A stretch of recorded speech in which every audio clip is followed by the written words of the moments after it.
Olá, meu nome é Ângelo e as minhas oficinas são de estimulação cognitiva e memória.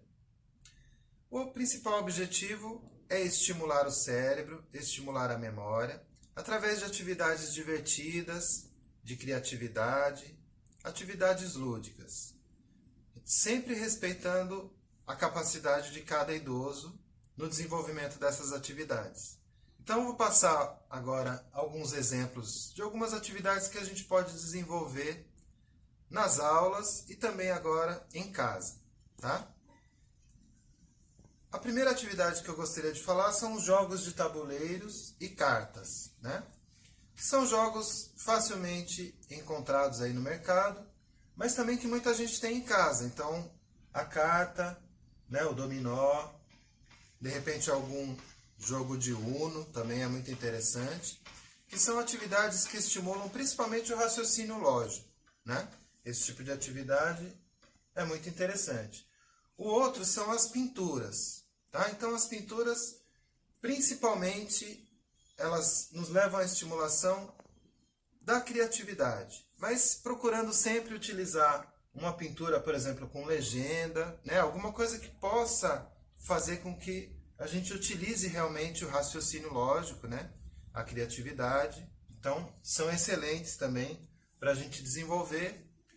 Um outro exemplo são as palavras cruzadas, né? E os caça-palavras, que estimulam principalmente a atenção, né? Então, são exercícios muito bons para o raciocínio e para a atenção. E no caso da palavra cruzada, a gente consegue trabalhar muito, desenvolver muito a memória. Então, um exemplo também são essas cruzadas que utilizam imagens. Então, a gente precisa realmente olhar para a imagem e escrever depois a palavra, né, na cruzada. Também eu acho muito interessante e é muito fácil de encontrar na internet, né? A gente consegue ter acesso fácil a esse tipo de atividade. Um outro exemplo são os jogos com palavras. Então, esses jogos são excelentes para o raciocínio, né? Principalmente, o jogo com sílabas, a gente consegue, através de algumas sílabas aleatórias, a gente consegue fazer com que a pessoa forme palavras. É um jogo muito estimulante, a partir do momento em que a pessoa percebe que tem a capacidade de formar diversas palavras, então acaba sendo muito estimulante. Um outro exemplo é esse jogo que a gente conhece como Stop, né? Onde a gente coloca alguns elementos aqui, nome, cidade, país, a gente pode incrementar com outras coisas, né? Parte do corpo, bairros de São Paulo, também é uma coisa muito estimulante, muito agradável, pode ser feito em grupo, por exemplo, né? Acaba sendo uma atividade muito divertida, então é excelente também para a gente fazer essa estimulação. Outros exemplos são o jogo da memória, né? E o quebra-cabeça. Então, a gente consegue facilmente fazer em casa, também é muito divertido.